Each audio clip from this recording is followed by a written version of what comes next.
In the vast darkness between stars, where silence reigns supreme and the cold void stretches endlessly, there exists a truth that the mighty Galactic Empire refused to acknowledge until it was far too late. They had cataloged 1,000,000 worlds, subjugated countless civilizations, and crushed rebellion after rebellion with their overwhelming might. Their fleets numbered in the tens of thousands, their technology was beyond comprehension, and their arrogance knew no bounds. But on a small, insignificant blue planet in the outer rim of the galaxy, something extraordinary was about to happen. Something that would shake the very foundations of their empire and prove that sometimes the most dangerous enemy is the one you underestimate. This is the story of how one human vessel, crewed by beings the Empire considered primitive and worthless, became the catalyst for the greatest military upset in galactic history. This is the story of humanity's first and most devastating blow against an enemy that thought them beneath notice. Prepare yourself for a tale of ingenuity, determination, and the unstoppable human spirit that refuses to bow down, no matter how impossible the odds may seem. Captain Sarah Chun pressed her palm against the cold metal wall of the observation deck aboard the UES Defiant, humanity's first interstellar exploration vessel.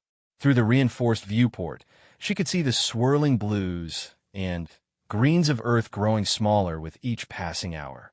3 years of preparation, countless simulations, and humanity's entire space program had led to this moment. The Defiant was leaving the solar system for the first time, carrying with it the hopes and dreams of 8 billion people. "Captain, we're receiving an unknown transmission," reported Lieutenant Commander Marcus Torres from the communication station.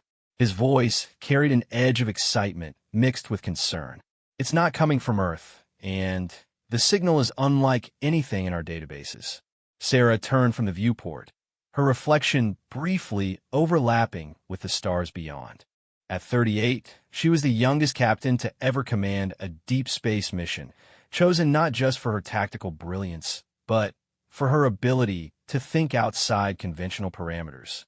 "Put it through the translation matrix, Marcus. Let's see what we're dealing with." The bridge fell silent as an alien voice filled the air. The universal translator, humanity's crowning achievement in linguistics and computer science, worked frantically to decode the incoming message. After several tense moments, words began to emerge from the static. "Attention, primitive vessel. You have entered the outer territories of the Galactic Empire. Your species is unknown to our records. Prepare for immediate boarding and inspection. Resistance will result in your immediate destruction." The bridge crew exchanged glances. Dr. Elena Vasquez, the ship's xenobiologist and first contact specialist, stepped forward from her station. "Captain, this appears to be our first contact with an alien civilization. Protocol dictates we should respond with peaceful intentions and establish diplomatic relations." Sarah nodded slowly, but something in the alien transmission troubled her. The tone was not one of curiosity or diplomatic greeting. It was cold, commanding, and carried an unmistakable threat. "Open a channel, Marcus." "Channel open, Captain. This is Captain Sarah Chun of the United Earthship Defiant. We come in peace, representing the people of Earth. We seek knowledge and friendship among the stars. We would be honored to establish communication with your empire." The response came swiftly and without warmth. "Your primitive babbling is noted. You will comply with boarding procedures or face annihilation. Lower your shields and prepare to be boarded. You have 60 of your primitive time units to comply." Chief Engineer Amanda Kim looked up from her console, her fingers dancing across holographic displays. "Captain, I'm detecting massive energy signatures approaching our position. Whatever's coming our way, it's big, really big." On the main view screen, space itself seemed to ripple and distort. Massive shapes began to materialize out of what appeared to be some form of advanced faster-than-light travel. The Defiant sensors struggled to process the sheer scale of what they were witnessing. "My God," whispered Navigation Officer David Park. "Those ships are each the size of a small city." Three enormous vessels had appeared in formation around the Defiant. Their design was unlike anything in human imagination, sleek, angular, and covered in what appeared to be some form of adaptive armor that shifted and flowed like liquid metal. The smallest of the three ships was still 10 times larger than the Defiant, and energy readings indicated weapons systems that could vaporize Earth's moon without effort. Captain, Dr. Vasquez said quietly, "I recommend we comply with their demands. We have no idea what we're dealing with, and our mission is to gather information, not to fight." Sarah studied the alien vessels on the screen. Every instinct she had developed through years of military service was screaming warnings at her. These beings had shown no curiosity about humanity, no interest in peaceful contact. They had simply assumed authority and expected compliance. But she also knew that the Defiant, despite being humanity's most advanced ship, was clearly outgunned and outnumbered. "Marcus, open the channel again." She straightened her uniform and faced the view screen. "We will comply with your boarding procedures. However, as representatives of Earth, we request that this first contact be conducted with the dignity and respect befitting a meeting between civilizations." Laughter filled the bridge. It was not human laughter, but something cold and mechanical that sent chills down every crew member's spine. When the alien voice returned, it carried obvious amusement. "Dignity? Respect? You mistake your position, primitive creatures. You are insects who have wandered into the domain of giants. Your compliance is not requested, it is demanded. Your opinions are irrelevant. Prepare for boarding." The largest of the three ships extended what appeared to be some form of docking tube. Energy fields surrounded the Defiant, holding it firmly in place despite Amanda Kim's attempts to maintain maneuvering control. "Captain, they've locked onto us with some kind of tractor field. Our engines are useless." Sarah felt anger building in her chest, but she forced herself to remain calm. The safety of her crew and the success of humanity's first interstellar mission depended on her making the right decisions. "Stand down, weapons. All crew, prepare for boarding. Dr. Vasquez, you're with me to greet our visitors. Everyone else, maintain stations but follow standard first contact protocols." The docking procedure was completed with an efficiency that spoke of countless similar operations. When the airlock cycled open, three beings entered the Defiant. They were humanoid in basic structure, but clearly not human. Tall and slender, with skin that appeared to be a pale blue-gray, they moved with a fluid grace that suggested they were comfortable in various gravitational environments. Their eyes were larger than human eyes, completely black without visible pupils, and their faces were angular with sharp cheekbones and narrow jaws. But what struck the human crew most was their obvious disdain. They looked around the bridge of the Defiant the way someone might examine a primitive tool in a museum, with academic interest but no respect for its creators. The lead alien spoke without any greeting or introduction. "I am Subcommander Thex of the Imperial Survey Division. Your vessel will be cataloged and your species evaluated for potential usefulness to the Empire." His voice carried an accent that the translator couldn't quite eliminate, giving his words a clipped, precise quality. "I am Captain Shun, commander of this vessel, and representative of Earth," Sarah replied, extending her hand in the traditional human greeting. Thex looked at her outstretched hand with something that might have been confusion or disgust. "Physical contact with primitives is forbidden by Imperial protocol. Your crude customs are of no interest to us." He gestured to one of his companions, who began scanning the bridge with a device that emitted a soft blue glow. Dr. Vasquez stepped forward. "Sub-Commander, we would be very interested in learning about your civilization. Perhaps we could share information about our respective cultures and technologies." Again, that cold laughter filled the air. "Share? What could primitives who have barely learned to leave their gravity while possibly offer the Galactic Empire? Your technology is crude, your science is infantile, and your society appears to be fragmented and inefficient." The scanning alien looked up from his device and spoke in rapid, musical tones that the translator struggled to process. Fex nodded and turned back to the human crew. Your vessel is constructed of metal alloys and ceramic composites. Primitive, but functional. Your power source appears to be controlled nuclear fusion. Laughably inefficient, but adequate for short-range travel. Your computer systems are based on silicon substrates and binary logic. Crude beyond measure, but sufficient for your limited needs. Sarah felt her jaw clench. The dismissive tone was grating.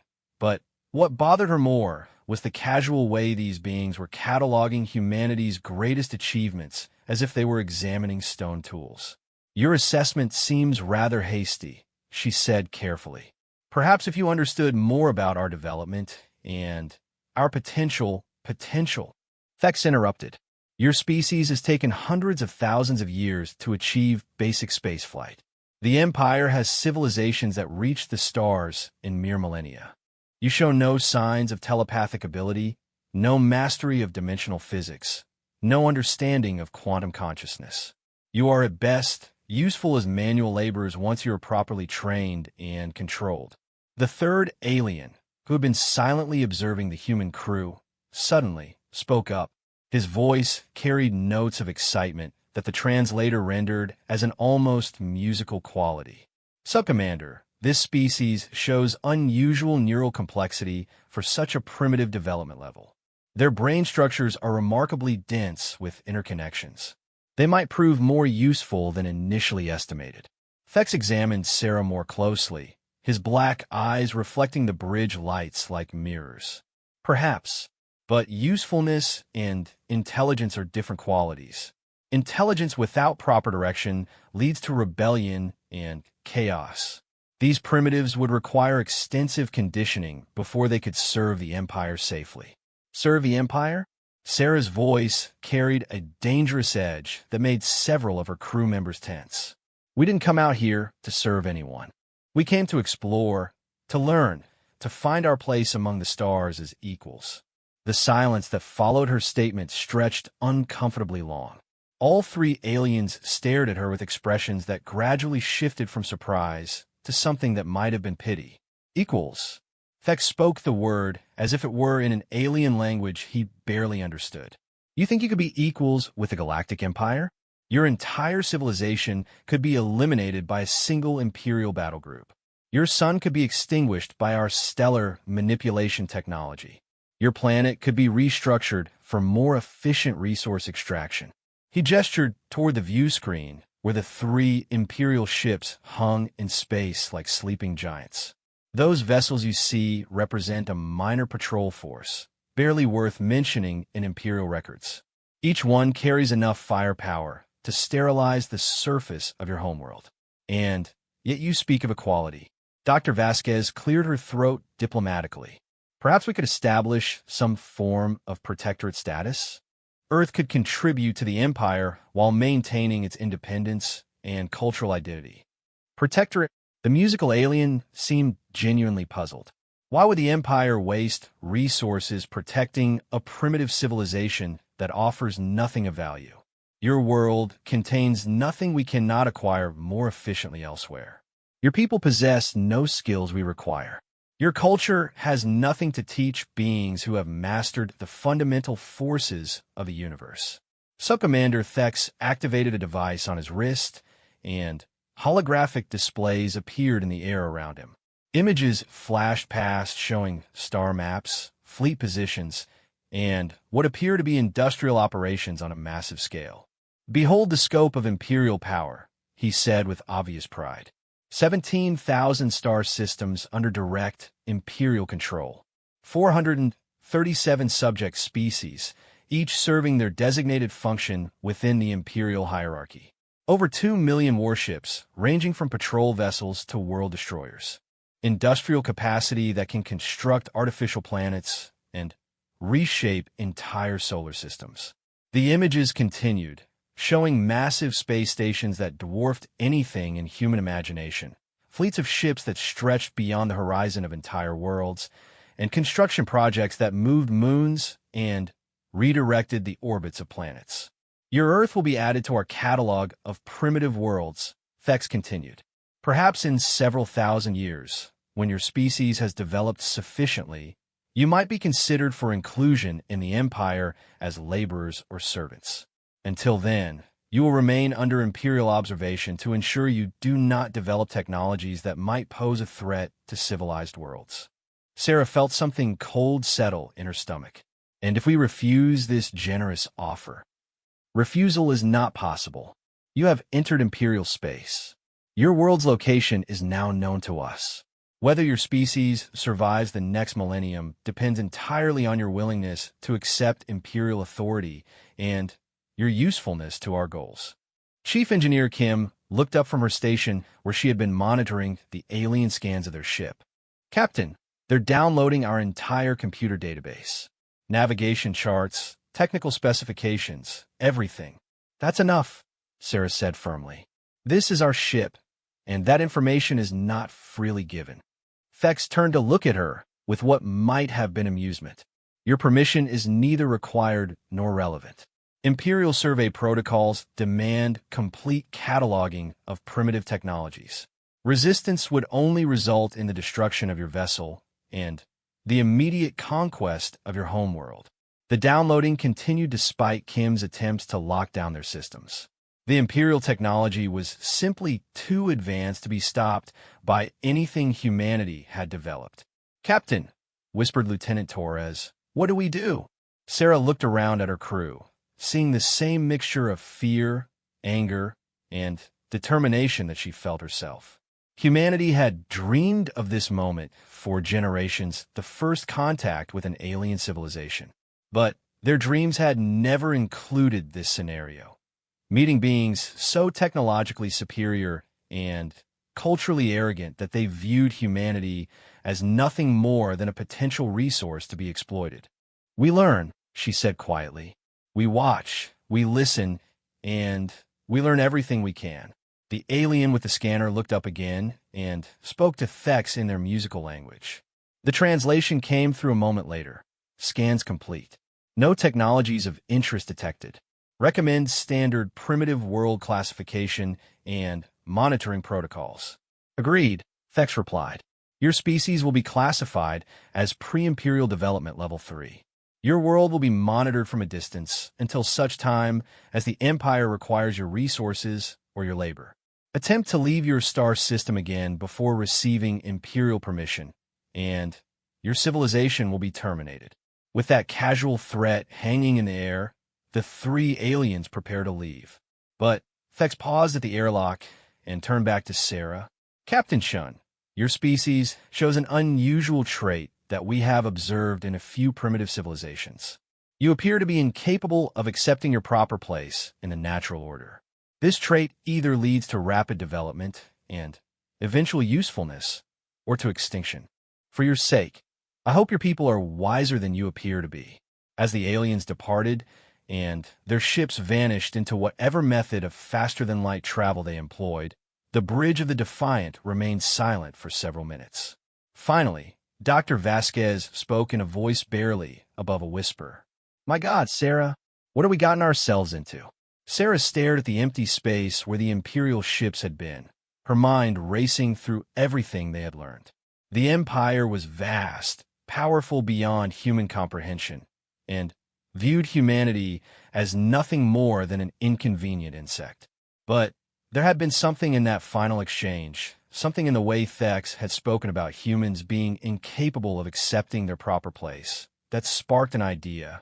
Marcus, set course for Earth. Maximum speed. Captain, Torres looked confused. We're supposed to continue the exploration mission. The outer rim surveys were scheduled to take another 18 months. Change of plans, Sarah replied grimly.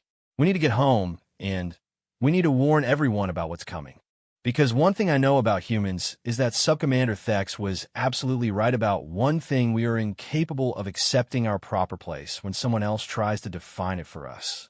As the Defiant turned toward home, Sarah began planning for a conversation that would change the course of human history. Earth needed to know that they were no longer alone in the universe, and that their new neighbors had already decided humanity's fate. But what the Galactic Empire didn't understand about humans was that being underestimated had always been their greatest advantage. Admiral Rebecca Sterling stood before the emergency session of the United Earth Defense Council, her weathered face grave as she processed the reports from Captain Chen's debriefing. For 40 years, she had served in various military capacities, rising through the ranks during humanity's expansion into the solar system. She had commanded mining operations on asteroids, led peacekeeping forces during the Mars colony uprising, and supervised the construction of Earth's orbital defense platforms. But nothing in her experience had prepared her for this moment. "Ladies and gentlemen," she began, her voice carrying the weight of absolute authority. 6 hours ago, Captain Shun and her crew returned from humanity's first contact with an alien civilization. I wish I could tell you it went well. The massive holographic display behind her showed the recorded images from the Defiant's encounter with the Imperial ships. Even in the sterile environment of the council chambers, the sheer scale of the alien vessels was intimidating. Murmurs rippled through the assembled representatives from every major nation and colony on Earth. Dr. James Harrison, director of the Global Space Initiative, leaned forward in his seat. "Admiral, surely there must be some misunderstanding. No civilization could possibly be as dismissive and arrogant as Captain Chen's report suggests. I'm afraid the recordings speak for themselves, Dr. Harrison." Admiral Sterling gestured, and the hologram began playing the audio from the first contact encounter. As Subcommander Thex's cold voice filled the chamber, speaking of humanity as primitive insects useful only as laborers, the room fell into uncomfortable silence. President Maria Santos of the United Americas Federation was the first to speak when the recording ended. "This empire considers us beneath their notice, yet they're willing to destroy us if we don't comply with their wishes. How is that not a contradiction?" Captain Shun, still wearing her deep space uniform, stood from her position at the briefing table. "Madam President, imagine how you might react to an anthill that suddenly began building tiny aircraft. You might be mildly interested, but if those ants started spreading to other areas or seemed to be developing potentially dangerous technologies, you might decide to eliminate them simply to prevent future problems." The metaphor hit the assembled leaders like a physical blow. Chancellor Elizabeth Weber of the European Federation spoke with barely controlled anger. "Unacceptable. Absolutely unacceptable. Humanity will not be subjugated by anyone, regardless of their technological advantages." "With respect, Chancellor," Admiral Sterling replied, "our feelings about the situation don't change the reality we're facing." According to Captain Chen's observations, a single one of their patrol vessels could destroy every military asset we have in orbit around Earth. Their entire patrol force could glass our planet's surface without breaking stride. Secretary General Chen Mei-lin of the Asian Continental Alliance studied the technical readouts that Captain Shun had compiled during the encounter. "Captain, in your professional opinion, is there any conventional military response that could be effective against this empire?" Sarah Chun had been dreading this question during the entire journey home. "Secretary General, based on what we observed, attempting to fight the Galactic Empire with our current military capabilities would be like trying to stop a hurricane with a fly swatter. They have technologies we can't even begin to understand, much less counter. So, we surrender?" The question came from General Hassan al-Rashid, Supreme Commander of the African Defense Coalition. "We simply accept that humanity will become a slave race to these imperial bastards." "No," Admiral Sterling said firmly. "We adapt." She activated a new series of holographic displays, showing Earth's current military and industrial capabilities. According to the Imperial Survey, they found nothing of interest in our technology. They dismissed our achievements as primitive and crude. They saw us as barely evolved animals who might be useful for manual labor. Dr. Elena Vasquez, who had accompanied Captain Shun to the council meeting, cleared her throat. "If I may, Admiral, during our encounter, one of the alien officers noted that humans show unusual neural complexity for such a primitive development level. They seem surprised by our brain structure." "Explain," Admiral Sterling commanded. "Human brains are remarkably adaptable compared to most Earth species. We're capable of rapid learning, creative problem-solving, and adapting to completely new situations. These aliens may have superior technology, but they've been using that same technology for thousands of years. They think in terms of established patterns and proven methods. President Santos leaned back in her chair, a thoughtful expression on her face. You're saying they underestimated us because they were looking at our technology instead of our potential. Exactly. They cataloged our ships, our computers, our weapons. But they never really studied us. They assumed that because our technology is primitive by their standards, we must be primitive by their standards. General Al-Rashid slammed his hand on the table. How does that help us? Superior brain structure doesn't stop starship-killing laser beams. Admiral Sterling smiled grimly. General, have you ever heard of the Trojan horse? The reference sparked immediate understanding around the table. Dr. Harrison nodded slowly. The Empire expects us to stay in our solar system and develop slowly under their observation. They're not anticipating any real threat from us for thousands of years. Precisely, which gives us time to prepare. Admiral Sterling activated another holographic display, this one showing preliminary plans that had been developed during the emergency sessions following the Defiant's return. Ladies and gentlemen, I present Project Prometheus. The goal is simple. We're going to give the Galactic Empire exactly what they expect to see: a slowly developing primitive civilization that poses no threat to anyone. And while they're ignoring us, we're going to develop technologies and strategies specifically designed to exploit their weaknesses. Chancellor Weber studied the preliminary schematics. Admiral, these plans call for resource allocations that would require the cooperation of every major power on Earth. The kind of unified effort we've never achieved before. Chancellor, we've never had an existential threat that applied to all of humanity before. The Empire doesn't care about our political differences or our economic competition. To them, we're all equally primitive and equally useful as slaves. Captain Chun stood again. Admiral, if I may add something. During our encounter, I observed something important about Imperial behavior. They're supremely confident in their superiority, but they're also bureaucratic. Subcommander Thex followed protocols, filed reports, and operated within established procedures. That kind of rigid thinking can be exploited. How so, Captain? They're so confident in their assessment of us that they won't be looking for signs that their assessment was wrong. They'll see what they expect to see, especially if we're careful to present the right image. Secretary General Chun studied the technical specifications on the display. This project would require advances in materials science, quantum computing, and energy generation that are decades ahead of our current capabilities. Dr. Harrison leaned forward eagerly.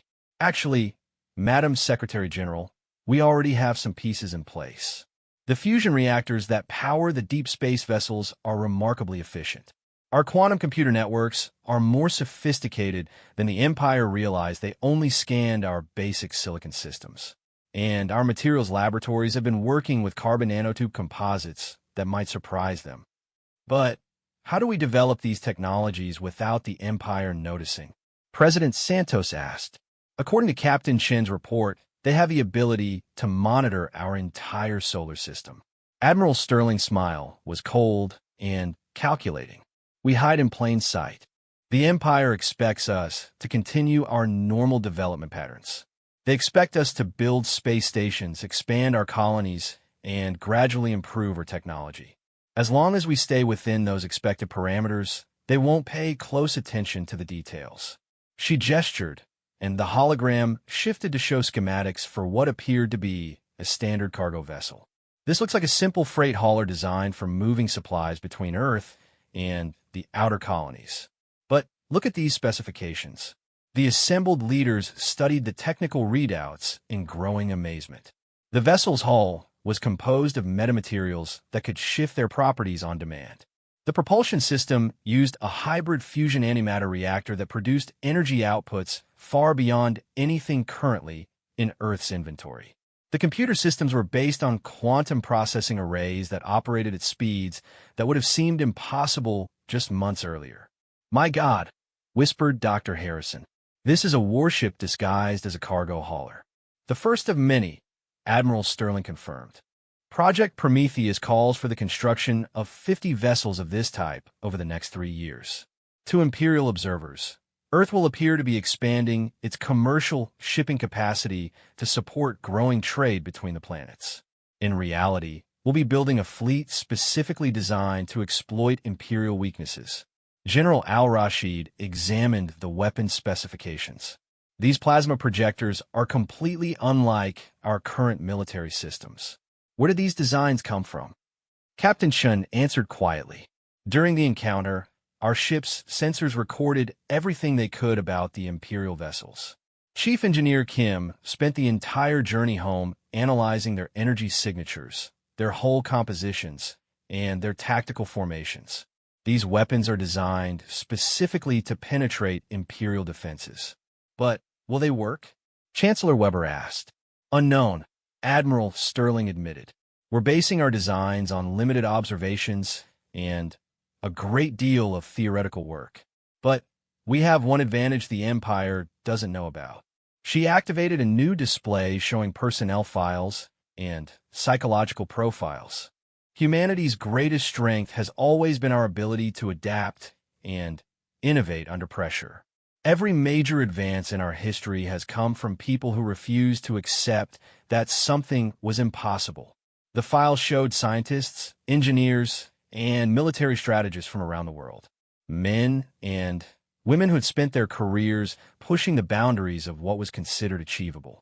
Dr. Sarah Kim at the Seoul Institute of Technology has developed theoretical models for faster-than-light communication that could give us tactical advantages the Empire doesn't expect. Professor Antonio Rodriguez at the Sao Paulo Research Center has been working on dimensional folding techniques that might allow us to appear and disappear from Imperial sensors at will.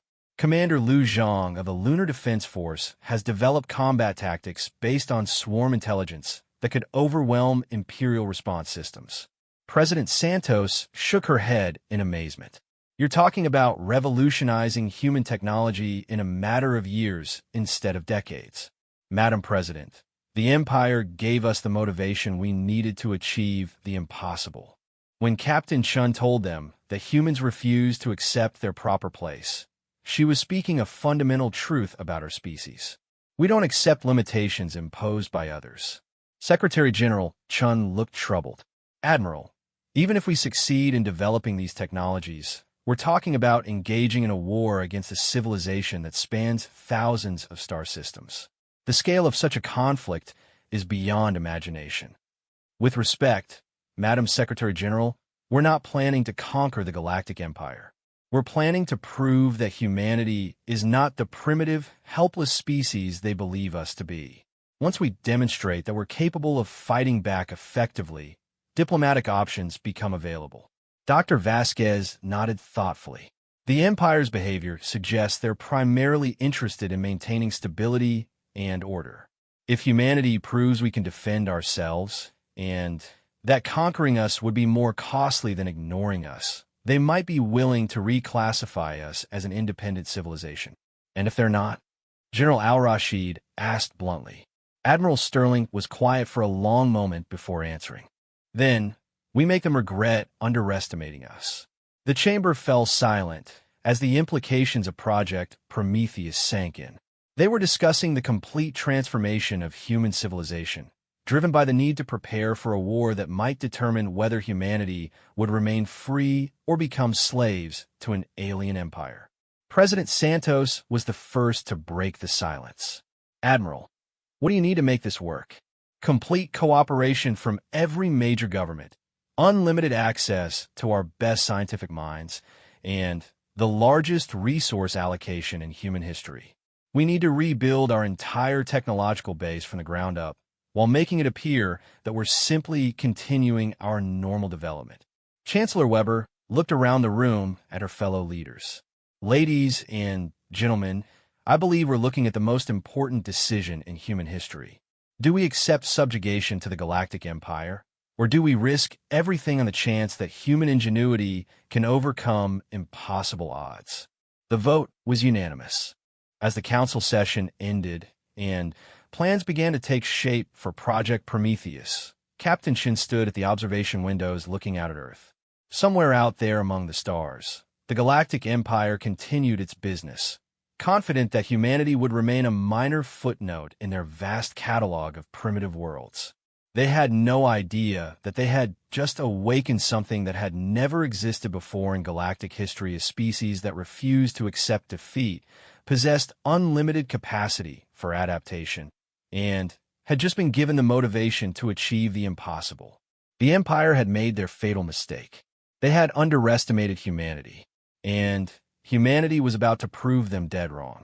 3 years had passed since the first contact incident, and Earth had transformed in ways that would have seemed impossible to earlier generations.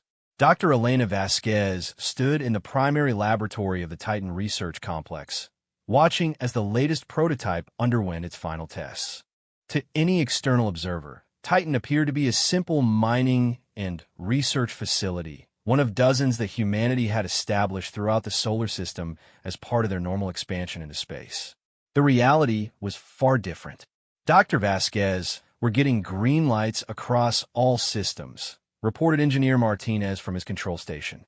The quantum displacement field is stable, energy consumption is within acceptable parameters, and the cloaking matrix is operating at 97% efficiency. Elena nodded, but her attention was focused on the center of the testing chamber, where a small object appeared to be floating in empty space. To the naked eye, there was nothing there. To the most sophisticated sensors humanity had possessed 3 years earlier, there would have been nothing there. But the object was real, solid, and represented a revolutionary breakthrough in metamaterial technology. "Begin Phase 2 testing," she ordered. The invisible object suddenly materialized, revealing itself to be a scale model of one of the new vessels Earth had been secretly constructing. Unlike the crude metal and ceramic construction of the original Defiant, this ship seemed to be composed of materials that shifted and flowed like liquid while maintaining perfect structural integrity. "Cloaking disengaged successfully," Martinez reported. "No energy spikes, no system failures. The metamaterial hull is maintaining molecular cohesion perfectly." Captain Chun, now promoted to Admiral and serving as military liaison for Project Prometheus, entered the laboratory accompanied by a woman Elena didn't recognize. The stranger was tall, athletic, and carried herself with the distinctive bearing of someone accustomed to command. "Dr. Vasquez," Admiral Chin said, "I'd like you to meet Commander Alexandra Petrov. She'll be commanding the first operational test of our new capabilities." Commander Petrov studied the prototype vessel with obvious interest. "Doctor, Admiral Chun tells me this ship can become completely invisible to Imperial sensors. How is that possible?" Elena gestured to the holographic displays surrounding the test chamber. "Commander, the Imperial technology we observed 3 years ago operates on quantum field detection. Their sensors can identify any object that interacts with local space-time in predictable ways. This vessel uses metamaterials that can phase shift their quantum signature, essentially making them invisible to Imperial detection methods. But not to human sensors?" "Correct. We've developed detection systems specifically designed to track our own cloaked vessels. It's a significant tactical advantage. We know where our ships are, but the Empire has no idea they exist." Commander Petrov walked around the testing chamber, examining the prototype from multiple angles. "What about weapons systems?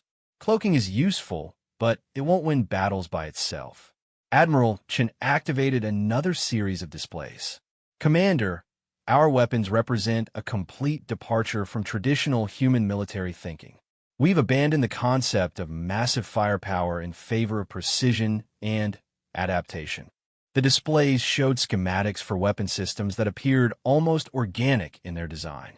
Instead of conventional projectile or energy weapons, the new ships carried devices that looked more like living creatures than military hardware.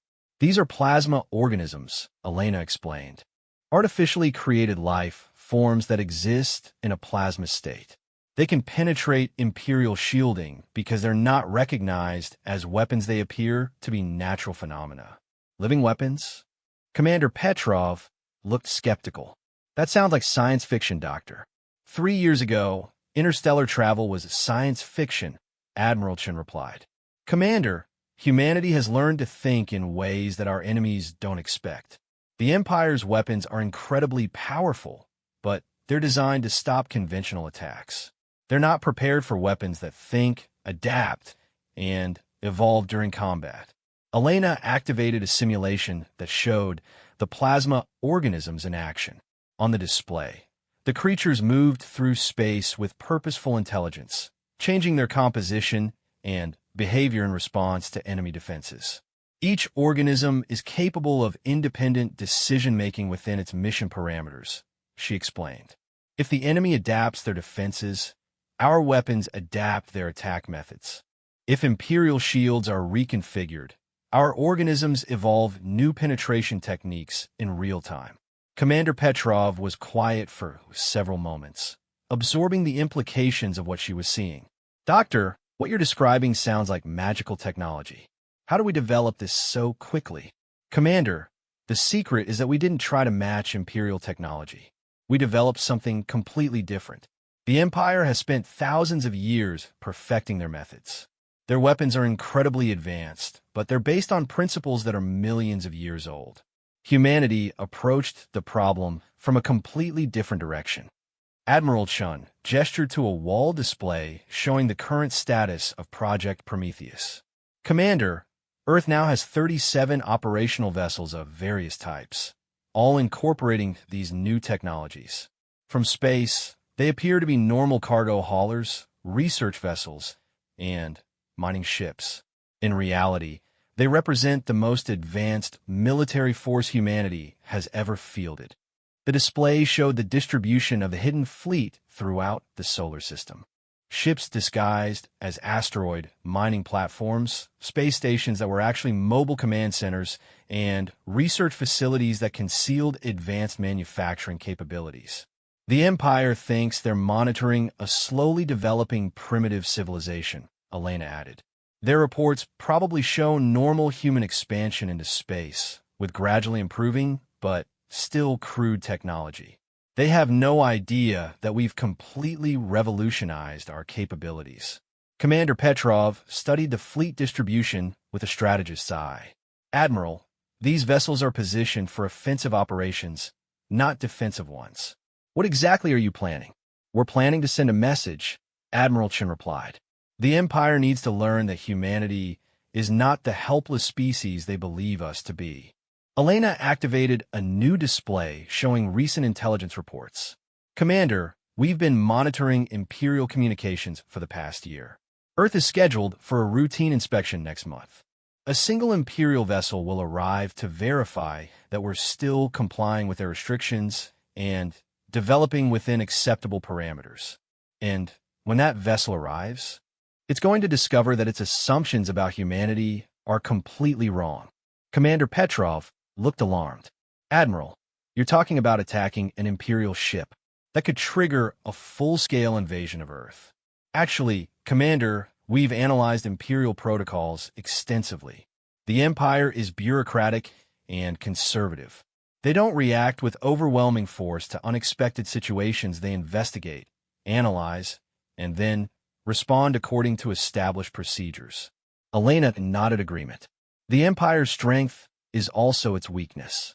They're incredibly efficient at managing known threats, but they're not adapted to handle completely unprecedented situations.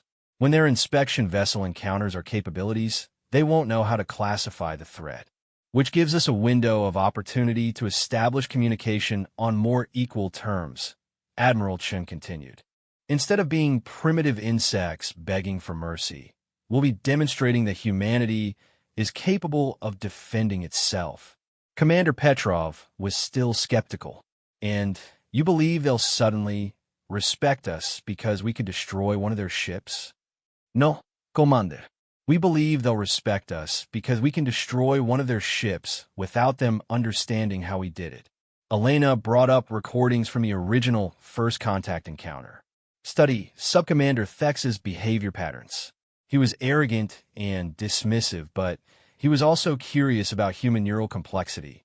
The Empire values intelligence, even in primitive species. If we demonstrate capabilities they can't explain, they'll be forced to reassess our classification. But the risk, Commander Petrov protested. If this goes wrong, the Empire could eliminate our entire civilization. Admiral Chun was quiet for a moment before responding. Commander, the Empire has already decided our fate. We're destined to become laborers and servants whenever they decide we're useful enough to bother conquering. Our choice isn't between risk and safety. Our choice is between fighting for freedom and accepting slavery. The laboratory fell silent as the weight of that statement settled over everyone present. Elena looked at the prototype vessel, thinking about the thousands of people who had worked in secret for 3 years to make this moment possible. Scientists who had revolutionized human understanding of physics, engineers who had created manufacturing techniques that seemed like magic, and military strategists who had developed entirely new concepts of warfare. Commander Petrov, she said finally, there's something else you should know about this mission. She activated a display showing the detailed specifications of the vessel Commander Petrov would be commanding. It was sleek, elegant, and bore no resemblance to any ship humanity had ever built before. This isn't just a test of our new technology. This vessel represents everything humanity has learned about itself over the past 3 years. We discovered that when we stop trying to copy others and start thinking in uniquely human ways, we're capable of achieving things that seem impossible. The ship's specifications showed systems that operated on principles that had never been attempted before. Propulsion that folded space-time instead of pushing through it, weapons that existed in multiple dimensions simultaneously, and defensive systems that turned enemy attacks into sources of power for the ship itself. My God, Commander Petrov whispered. This ship could challenge anything the Empire has. Not challenge, Commander, Admiral Chen corrected. Surprise. The Empire has weapons that could destroy stars. We can't match their raw power. But we can do things they've never seen before, using methods they've never considered. Elena smiled proudly. Commander, this vessel was designed by teams of humans working together in ways that would be impossible for Imperial scientists. They think in terms of hierarchies and established protocols. We think in terms of collaboration and creative chaos. The ship's artificial intelligence was developed using human neural patterns, Admiral Chen added. It doesn't just follow programmed responses, it actually thinks the way humans think. It can improvise, adapt, and create new solutions in real time. Commander Petrov studied the AI specifications with growing amazement. You've created an artificial human mind?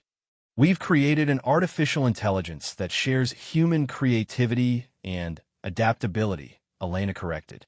It's not human, but it thinks in human patterns. The Empire has never encountered anything like it. The implications were staggering. The Empire's technology was based on millions of years of development following predictable patterns. Human technology was based on 3 years of desperate innovation driven by the need to achieve the impossible.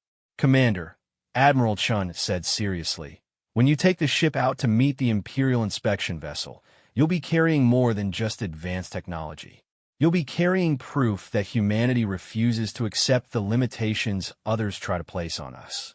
Elena activated a final display showing the timeline for the upcoming mission. The Imperial vessel will arrive in 18 days.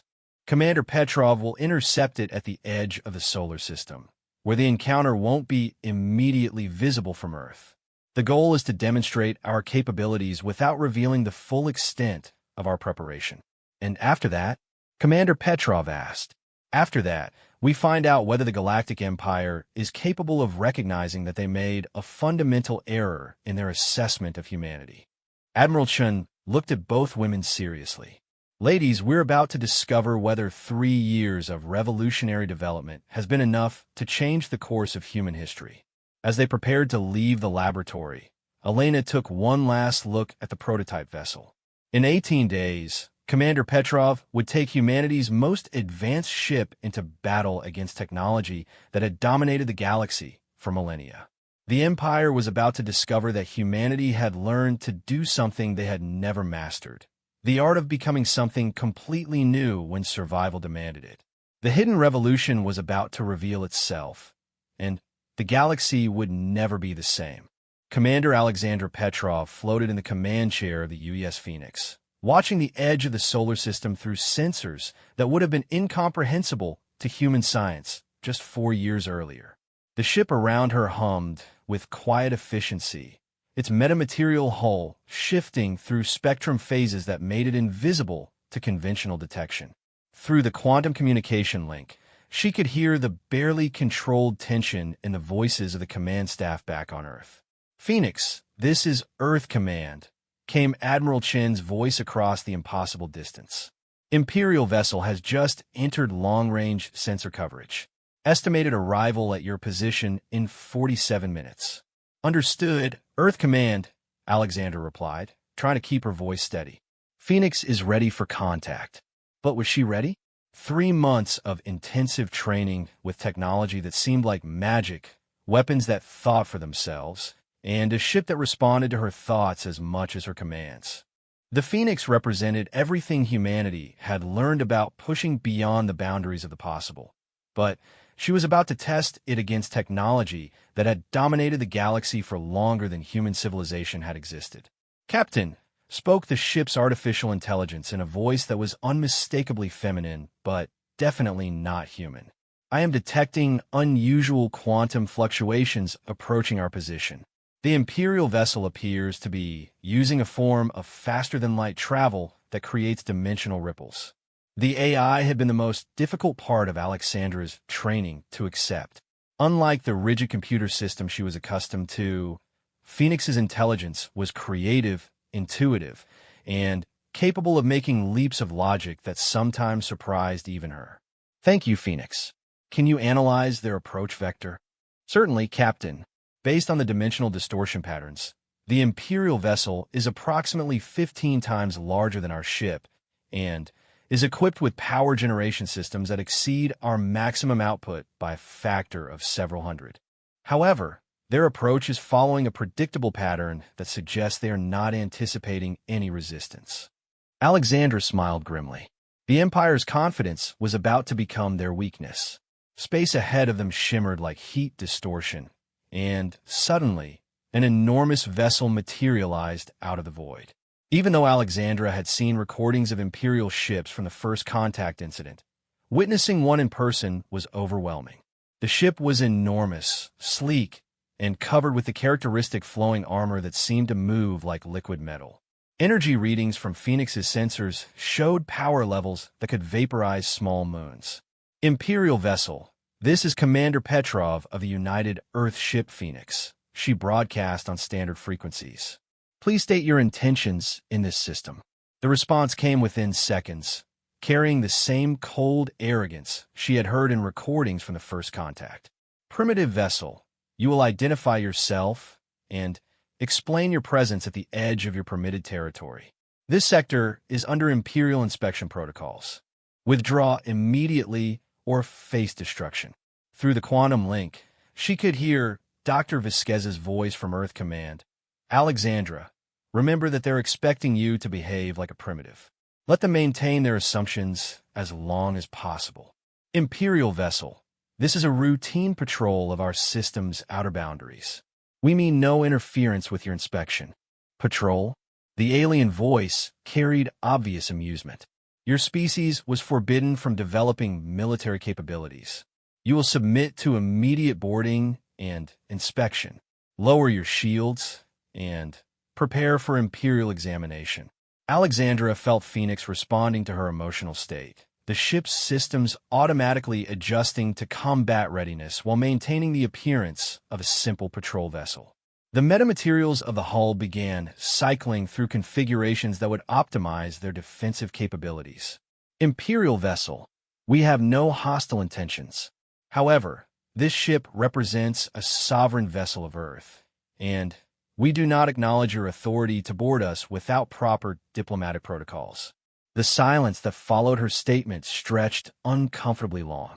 When the alien voice returned, it carried a different tone, something between surprise and anger. "Diplomatic protocols? Your species was classified as pre-imperial development level 3. You have no sovereignty, no diplomatic status, and no rights except those granted by imperial authority. You will comply immediately. Through the quantum link, Admiral Chen's voice was tense. Alexandra, they're powering up weapon systems. Energy readings are off the charts. Acknowledged Earth Command. She turned her attention to Phoenix's AI. Are you ready? Captain, all systems are operating within optimal parameters. Our plasma organisms are prepared for deployment. Dimensional displacement systems are standing by, and metamaterial hull is configured for maximum adaptive response. I should note that I am experiencing something you might call excitement about this encounter. Despite the situation, Alexandra found herself smiling. Phoenix's AI had developed personality quirks that were uniquely its own, including what appeared to be genuine curiosity about combat. Imperial vessel, she broadcast, we request that this disagreement be resolved through negotiation rather than force. Negotiation? The alien voice was now clearly angry. Primitive insects do not negotiate with the Galactic Empire. You have 10 seconds to lower your shields, or we will open fire. Alexandra took a deep breath. Phoenix, execute Operation Thunderclap. With pleasure, Captain. What happened next would have been impossible for human observers to follow in real time. Phoenix disappeared completely from normal space. Not through any conventional cloaking, but by shifting its quantum signature into dimensional frequencies that the Imperial sensors couldn't detect. Simultaneously, the ship's plasma organisms were deployed, appearing to Imperial sensors as natural cosmic phenomena that posed no threat. From the perspective of the Imperial vessel, the human ship had simply vanished while several interesting but harmless plasma formations had appeared in the local space. Where did they go? The alien voice was no longer arrogant, it was confused and increasingly concerned. Phoenix's AI spoke quietly to Alexandra. Captain, the Imperial vessel is conducting intensive scans of this area, but their technology cannot detect our current dimensional phase. They appear to be experiencing significant confusion about our disappearance. Can you analyze their ship while we're cloaked? Absolutely, Captain. Their hull composition is based on adaptive metamaterials similar to our own, but their configuration is optimized for known threats.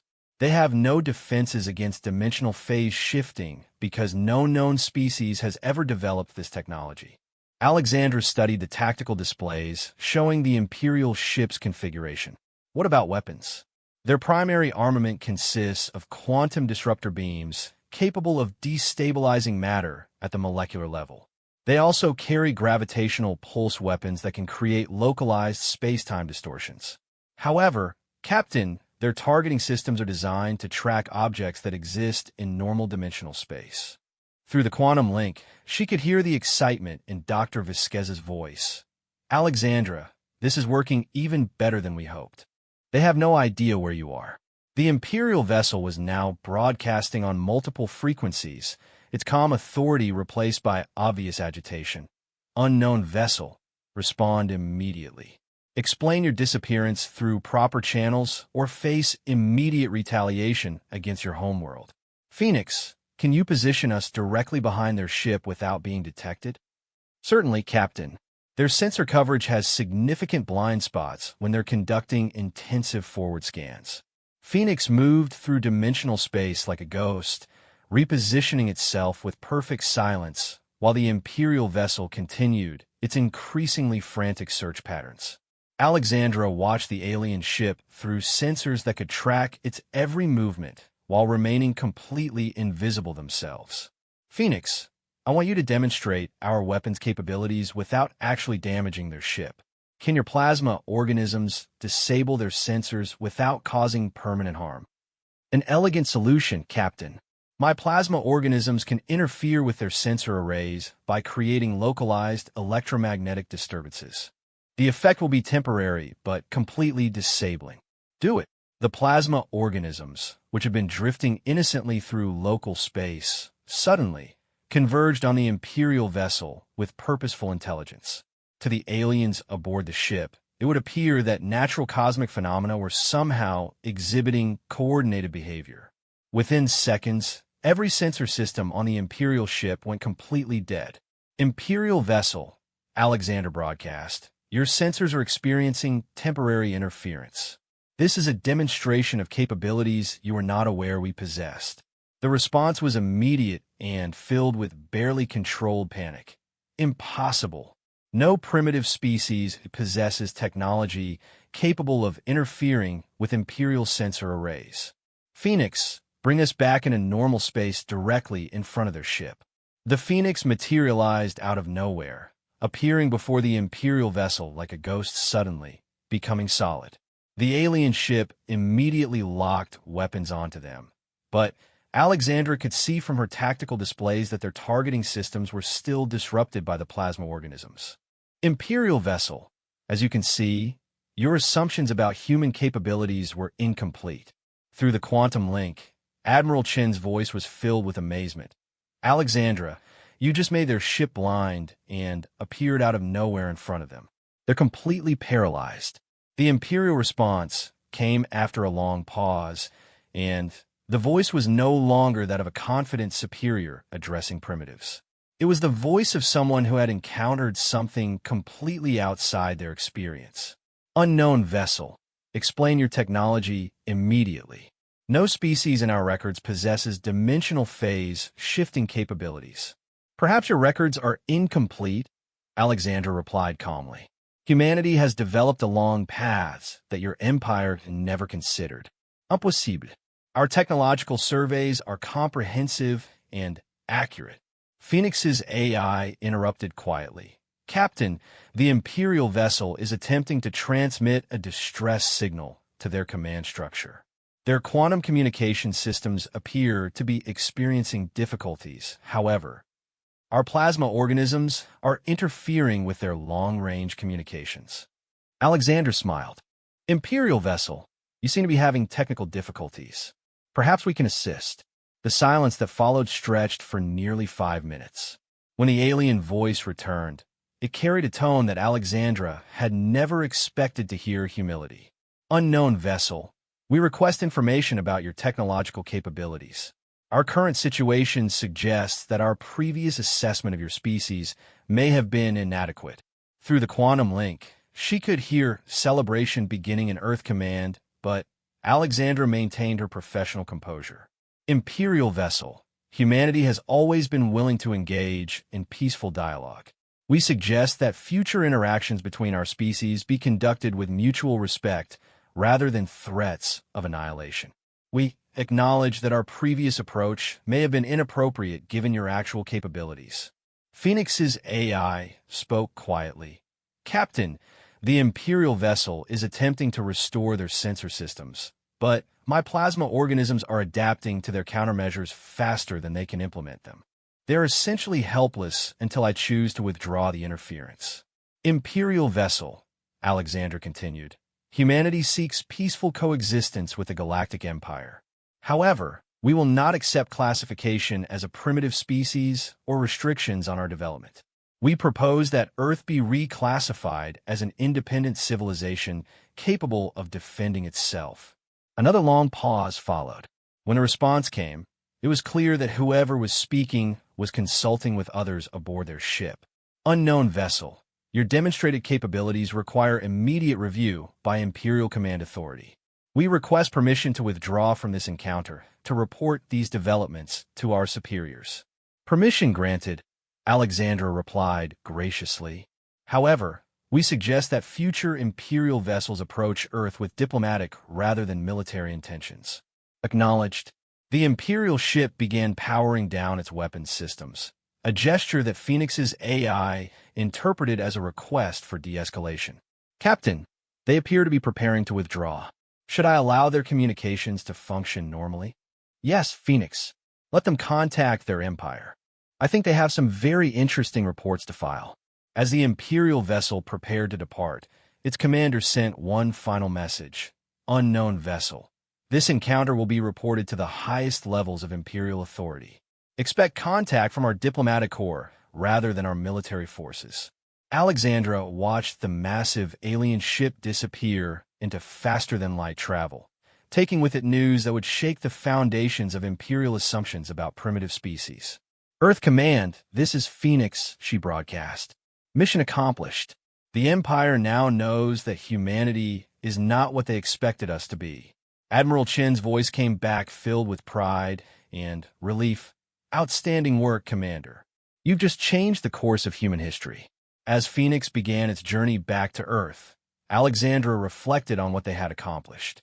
In less than an hour, they had transformed humanity from a species marked for eventual slavery into a civilization that demanded respect. But she also knew that the real test was yet to come. The Imperial Diplomatic Corps would arrive with questions that would determine whether humanity's future would be one of freedom or war. Either way, the Empire would never again make the mistake of underestimating what humans could achieve when they refused to accept the limitations others try to place on them. Admiral Sarah Chun stood on the observation deck of Earth's newest space station, watching as 5 massive Imperial vessels approached in perfect formation. 6 months had passed since Commander Petrov's encounter with the Imperial inspection ship, and the galaxy had been talking about humanity ever since. The approaching fleet was not a military force, it was a diplomatic envoy, carrying representatives from the highest levels of the Galactic Empire. "Admiral," reported Captain Torres from the communication station, "the lead Imperial vessel is requesting permission to establish orbit around Earth. They're using diplomatic protocols rather than military commands." Sarah smiled at the change in tone. The Empire that had once treated humanity as insects was now requesting permission to enter Earth space. "Grant them permission, Captain, and activate the welcome protocols." What the Imperial delegation would see as they approached Earth would surprise them even more than Commander Petrov's ship had. The planet was surrounded by what appeared to be a normal defensive grid of satellites and space stations, but each installation incorporated the revolutionary technology humanity had developed over the past 4 years. To Imperial sensors, they would register as remarkably sophisticated defensive systems that seemed to operate on entirely unfamiliar principles. The lead Imperial ship was larger than entire cities, its flowing metallic hull reflecting the light of Earth's sun in patterns that seemed almost alive. But as impressive as it was, Sarah knew that Earth's hidden defenses could disable the entire fleet without firing a single conventional weapon. "Admiral," came the voice of Dr. Elena Vasquez from the Orbital Research Station, "I'm monitoring Imperial communications. They're quite impressed with what they're seeing. One of their science officers just reported that human defensive technology appears to be based on principles they don't recognize. How are our plasma organisms responding to their presence?" "Perfectly integrated, Admiral. The organisms are distributed throughout our defensive grid, appearing as natural phenomena to Imperial sensors while providing us with complete tactical awareness of their fleet composition. Through the quantum communication network that now linked every human facility in the solar system, Sarah could hear reports from observation posts throughout the system. Project Prometheus had evolved far beyond its original scope, transforming not just human military capabilities, but human society itself. The need to develop revolutionary technology had forced unprecedented cooperation between nations, corporations, and research institutions. "Admiral Chun," came a new voice through the communication network. "This is Ambassador Harrison at the Luna Diplomatic Center. The Imperial delegation has requested a formal meeting to establish new protocols for Imperial human relations." Ambassador Harrison had been chosen specifically for this role because of his experience in dealing with complex international negotiations on Earth. If humanity was going to be treated as equals by the Galactic Empire, they needed to present themselves as a unified, sophisticated civilization rather than the fragmented, primitive species the Empire expected. "Ambassador, what are their initial demands?" "Actually, Admiral, they're not making demands. They're making requests. The Empire wants to understand how humanity developed dimensional phase-shifting technology so rapidly, and they're offering technology exchanges and trade agreements." Sarah felt a surge of satisfaction. The Empire was no longer treating humanity as a subject species to be conquered at their convenience. They were approaching Earth as potential partners whose capabilities they needed to understand. Admiral, interrupted Commander Kim from the Orbital Defense Center, the Imperial fleet is conducting passive scans of our installations. Their sensor sweeps are incredibly sophisticated, but they're not detecting the true nature of our defensive systems. The beauty of humanity's defensive strategy was its subtlety. Instead of building massive weapons platforms that would obviously threaten Imperial vessels, Earth's defenses were integrated into systems that appear to serve civilian purposes. Mining stations that could deploy gravitational weapons, research facilities that could generate dimensional distortion fields, and communication arrays that could disrupt enemy coordination across vast distances. "Put me through to the Imperial flagship," Sarah commanded. "Channel open, Admiral." Imperial vessels. This is Admiral Sarah Chun, representing the United Earth Defense Force. On behalf of humanity, I welcome you to our solar system and look forward to establishing productive diplomatic relations. The response came within moments, spoken in accented but fluent English that suggested the Empire had spent considerable effort learning human languages. "Admiral Chun, I am High Diplomat Zarathul of the Imperial Foreign Service. The Empire extends formal greetings to the human civilization and requests permission to establish temporary diplomatic facilities on your primary moon." "Permission granted, High Diplomat. We have prepared facilities at our Luna Diplomatic Center specifically for this purpose." What followed was the most complex first contact protocol in galactic history. Unlike the casual dismissal humanity had received 4 years earlier, the Empire was now treating Earth as a significant new player in galactic politics. Ships began shuttling between the Imperial fleet and Luna, carrying diplomats, scientists, and cultural specialists from dozens of different Imperial species. 2 days later, Sarah found herself in the main conference room of the Luna Diplomatic Center, sitting across from beings who represented civilizations that spanned thousands of star systems. High Diplomat Zarathul was surprisingly human-like in appearance, though her golden skin and silver hair marked her as clearly alien. Beside her sat representatives from 6 other Imperial species, each more exotic than the last.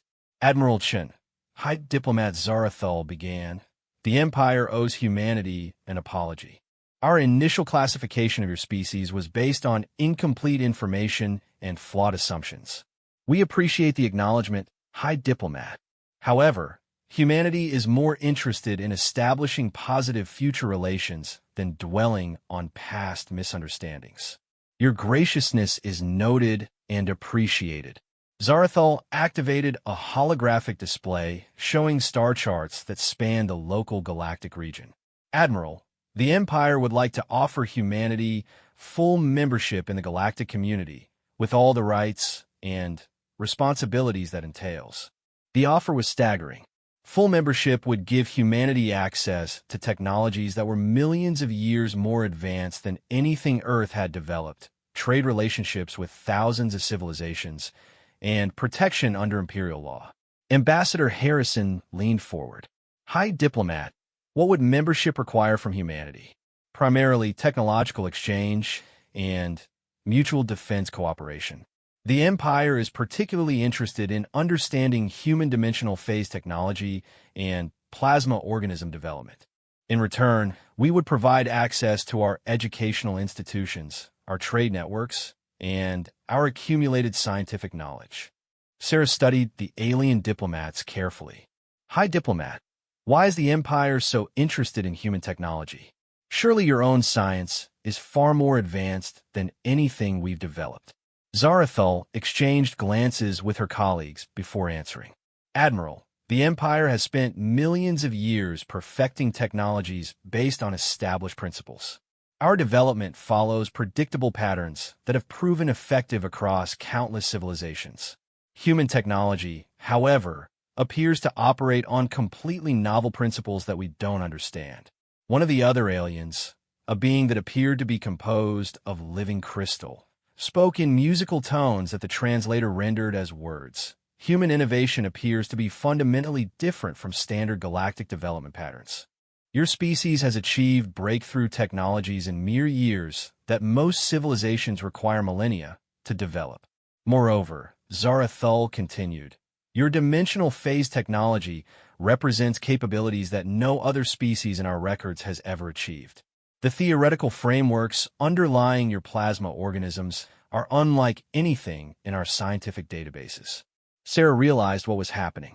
The Empire wasn't just offering membership out of respect for human military capabilities, they were offering it because they needed something that only humanity possessed, the ability to innovate in completely unexpected ways.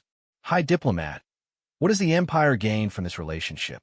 Admiral, the Empire has remained stable for millions of years by incorporating the best capabilities of every civilization we encounter. Usually, this means adopting improved versions of technologies we already understand. Humanity offers something unique, entirely new approaches to fundamental problems. Ambassador Harrison activated his own holographic displays, showing the development timeline of Project Prometheus. High Diplomat, humanity achieved these breakthroughs because we were faced with an impossible challenge. We had to develop revolutionary capabilities or face extinction as a free species. Precisely, Zarathul replied. The Empire has never faced existential threats that required fundamental innovation. Our challenges have always been solved through application of superior resources and established technologies. We have become exceptionally efficient, but perhaps not as creative as we once were. The crystal beings spoke again. Human creativity appears to be unlimited when faced with survival challenges. This represents a valuable capability that could benefit the entire galactic community. Over the following weeks, the negotiations continued with increasing complexity and mutual respect. Humanity was offered not just membership in the galactic community, but a unique role as innovation specialists. Earth would become a center for experimental research, a place where the Empire's most challenging problems would be addressed through human creativity and adaptability. In return, humanity gained access to knowledge that would accelerate their development by thousands of years. Medical technology that could eliminate disease and extend lifespans, energy systems that could power entire civilizations, and transportation methods that could connect Earth to the farthest reaches of the galaxy. But perhaps most importantly, humanity gained recognition as equals among the stars. The species that had once been dismissed as primitive insects was now sought after as partners whose unique capabilities were valued throughout the galaxy. Sarah stood again on the observation deck, watching as the first joint human-imperial research station took shape in Earth's orbit. The massive structure incorporated both imperial engineering and human innovation, creating something that neither civilization could have achieved alone. Admiral, came Dr. Vasquez's voice through the communication link. The first experimental results from the joint research project are remarkable. Combining imperial knowledge with human creativity is producing breakthroughs that neither side anticipated. What kind of breakthroughs, Doctor? We're developing faster-than-light communication systems that could connect every world in the galaxy instantaneously. The Imperial scientists provided the theoretical framework, but human innovation found ways to make it practical that they had never considered. Sarah smiled as she watched human and Imperial personnel working together on the research station. 4 years earlier, humanity had been alone in the galaxy, facing the prospect of eventual conquest by beings who saw them as useful insects. Today, they were partners in enterprises that would benefit civilizations across thousands of star systems. Dr. Vasquez, do you think Subcommander Thex ever imagined this outcome when he dismissed us as primitives? Elena's laughter came through the communication link. Admiral, I suspect Subcommander Thex is currently attending re-education seminars on the proper assessment of emerging civilizations. The Empire has apparently revised their first contact protocols based on their experience with humanity. As Sarah watched the joint research station taking shape, she reflected on the journey that had brought humanity to this point. The Empire had made their fatal mistake not because they were evil or malicious, but because they had forgotten that the most dangerous enemy is the one you underestimate. Humanity had proven that being considered primitive, helpless, and beneath notice could be the greatest advantage of all. When no one expects you to achieve the impossible, you're free to rewrite the rules of what's possible. The Galactic Empire had learned to respect humanity not through demonstrations of superior firepower, but through proof that human ingenuity could find solutions that no one else had ever imagined. And throughout the galaxy, other civilizations were watching and learning that sometimes the greatest breakthroughs come not from those who know everything, but from those who refuse to accept that anything is truly impossible. The Empire had laughed at Earth's protection, believing that primitive humans could never pose a threat to galactic order. But humanity had proven them dead wrong in the most spectacular way possible, by becoming something that the galaxy had never seen before and desperately needed. The age of human innovation among the stars had begun, and the galaxy would never be the same.